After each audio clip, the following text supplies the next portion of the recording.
Let me tell you about him. He's my savior, my healer, my freedom, my answer, my shelter, my helper.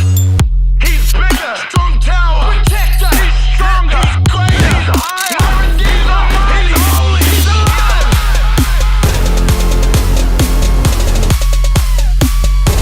He's so far above all the things that I face. So when you try to tell me about my problems, I'ma tell you about his praise. Okay,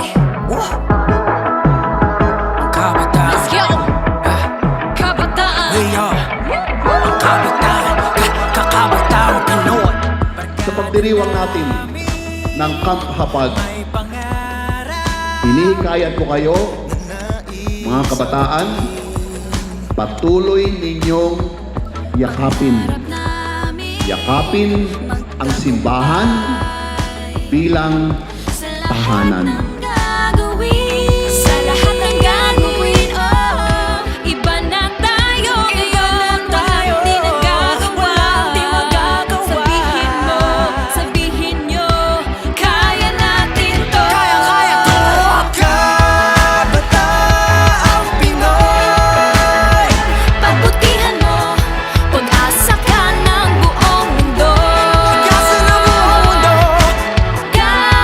Kabataang Pinoy. Kayang-kaya mo, Pinoy ako, Pinoy tayo.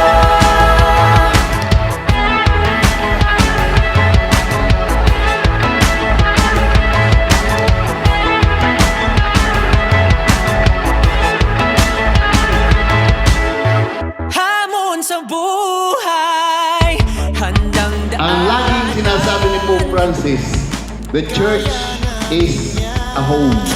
Ang simbahan ay tahanan. Subalit, ang tahanan ay hindi tahanan kung walang kabataan. gawin.